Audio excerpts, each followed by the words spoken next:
Yengac. Sisa lupa cham tang ni ko du.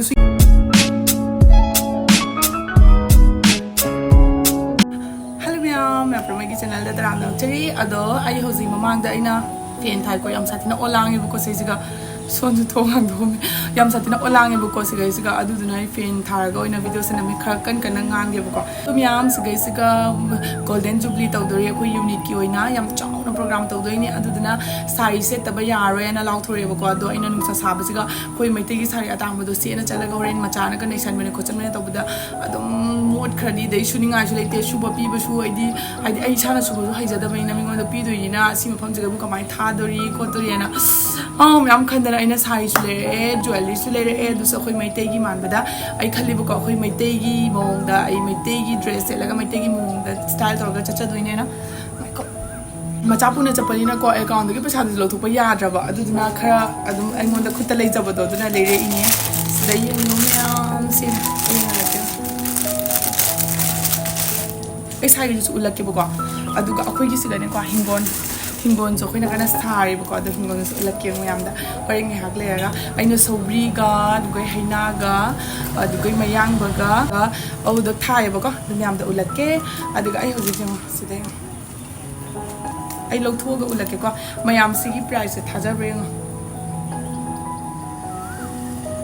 mayam si thajabre lupa kya pirong na asing ba di phajai ko light che ta momja ba mai tari se lupa cham tani ko bisu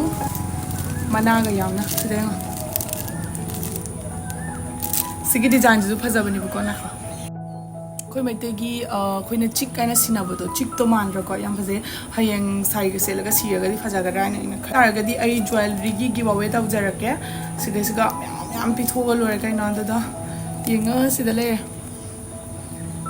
si salu pacham tang ni ko du su earring ju jaw my earring set china sidale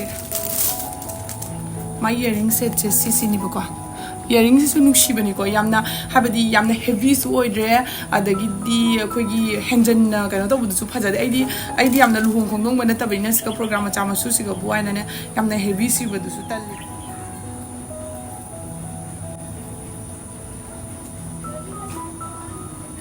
sengo si se lupa cham tang ni bu ko si phajara yamna mathon nai bu su lei hore do ina mathon nai bu to pam de na lorap ta bane si na khatang yeng bu da su changkho le phajara do ski mere tana agi bu gi matang ta haicharam gi bu ko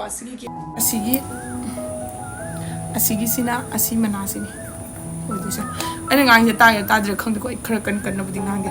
adu jewelry siga di ani khatani bu color ba ai hayeng tawdoi se de 21 de na de 24 phone ni bu ko program se maka amuk rak ani rak siraga ta su sining wai hanjan ne aina ahong bu da khalaga lorok pani actually di magi maman ji khara tang na hai bu ko adu na yana ga lore dugai khoi macha gi furit lere bu ko lupani phugi adu di aina sudok pagi thamgre kaina da macha sudana lipa da nungai ta na au di thamgre aduga me nei bu ai gi sai yeng halake kam yan le mo sai pra ka siga jengo aina meitei gi nai do khoi meitei gi rani do mandre yong na siga moirang ga thoi haba tu hazadra si siang ko akhoi gi ne aina lori se khoi meitei gi moirang yaw ye na lori ini bu ko aidi moirang yaw bu sidi set pa du khangde kai gi no khangde khoi meitei isa se meitei na tau jai mane moirang yaw bu phi se khangra atopa mi gi da oira ga su yam satina pam bu yam satina ngauja bu do adu do oye se ngai ga lake tas ai sana dung ga siraga sigi sai bu siradi poster ram yam mai gi chana ba blouse su lei du ni ngo wow ko zam ni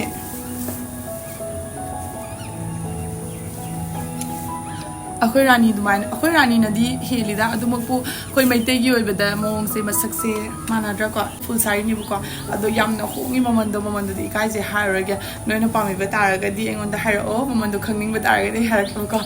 adum keno ni 1000 ni manung da oye sigi se adu mamando ai haido arage exactly di kai je bu ko orange suni aduga ainu khai gi pami se chi orange di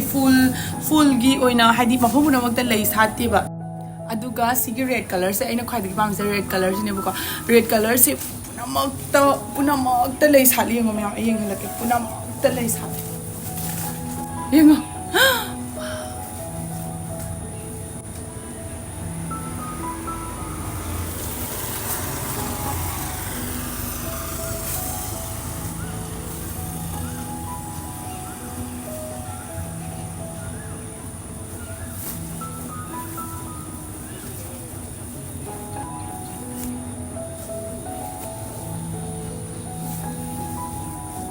yam phaze blouse ka matching se laga di phajani bu ko ado ai se gi blouse di same chatri same chatoi ni blouse kai ma chu se chi gi su kang de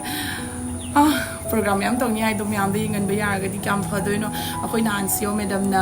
video number ya ro ya na adu gi topic ta wai ngang ni ba ko welfare da adu na myam puna mag na nam ning ba tar ga su nangi husband to nang privacy da tham ga da bani nam ga no khot kan wai na har pu da gi ai gi prank tau zani na khan ja ba kan ma loi na cancel hai ba di ai gi mamang gi loi na plan to tham doi ni ba ko adu ka ma la ga di ka shum plan to ba ya de mobile work pu sha de ma hek ta khang ni ba ko adu na ai gi lore adu ya ga di ma habdi pura budi utloi ba ko mafam do adu sudum aina chaba aina phamba aina sai shet pa aina keba adu ulat ke ka ada yengo sigi size tu yam satina phajagre ayu na yam satina pa me ko khadi ai meitei ki size shet kani hayeng main program to bunu mito aloi bunu mita jogoi saba isai sakpa dance to ba yam yawe ado ai ngonda su participate to wai nai ado ai se macha se pick pani na ai tamba khot pa practice to budo chat pado ngam moi da bani na ai handa ki se cancel tawre mi myam to na dori akoi leiba building si didi myam su tawdori rangoli saba adagidi kaino mana habdo poem tawba myam tawna dori boko ado ai su ai gi myam viewers myam yenghaning ba hai tare ado yaragdi ngalaki ka haisu su yam sadina pamjaba do oi khare boko ado myam aina ne ngarang se keno da label wara kanda aina surok ta sabama tamda nupi am khangna selaga chakhi boko bra hanubi ne boko mana set pado ubada yam chan thi ba haisine ai adu gi wakhan nungai ta na leire boko khangdi yengase aina se di phajana na comment taro ka myamna aina ma isai ta da masak phajai na thagat pado comment ne hairi iba khumra kaino hair pado nupi ngana nasak kuthi du ga yeminde musana ga thagat le habra keno comment am di lak pane boka ado ina dum comment do paraga matha nok chari boko as ai si bu karam ba mi ne khalam dano masana masa pu thagat na masak siga tawjari sika kaina comment bi do mi sam khalam gani ba aduma pu kashum na te nok thuk si me am pun si se ai eng si do rang chi do khang dra kan chi ga bu si ga masak thi ga phajai ga na haina dana adum yam si se nga si sina khoi ma chai pa pa na khan mani ba ko ai gi das maina ma chu gi am bo se cha dri ba ko si nga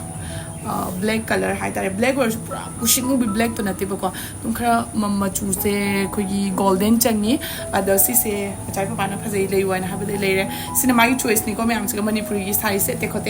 nga kadi ada si se khosai gi choice ni na aina dum actually avane mi koi no mai sai na phajai na hari setting bo pok tra ne nang shu dunga ai shu dunga khoi ni pa na phajai di phasa drop wai do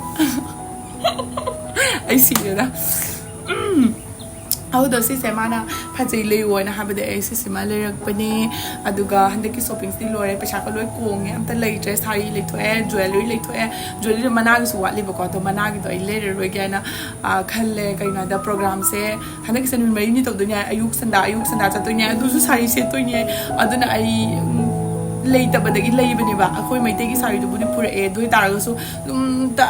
nunti gi chapa du ga setting da ba yamna haidi mi myam ga la ka da ba numi yam program chaung to ga da ba numi to adu ga setting ba ge na tham bani da adam yam se ngo hoji welfare khudi ma ta full sari se laga chapa ma to tai kuta se la kan waina mathak ta gi haya e ba ko adu dina tawi ni si ngo si sari phaja bani da ai hen ko na se la kan ni halak ke myam aduga ai mana se jam na thi badi na te ko ai ki sari ga dum chana ni ko adu ai blouse ho ji khalli ai yum dagi pujare ba ko blouse kara adu me blouse to di asi se laiye adu ai white color da mas laiye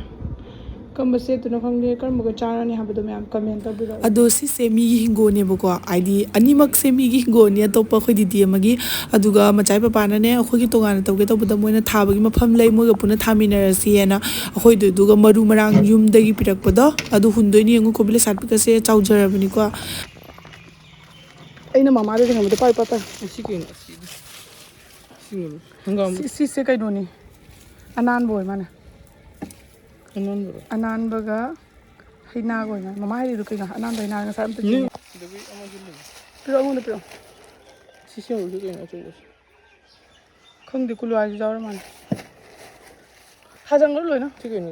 हजी के kai no du tulasi tu lo thoro gam ro kuli hawai mali kuli hawai kai no do tulsi tu lo thoro pero ngunda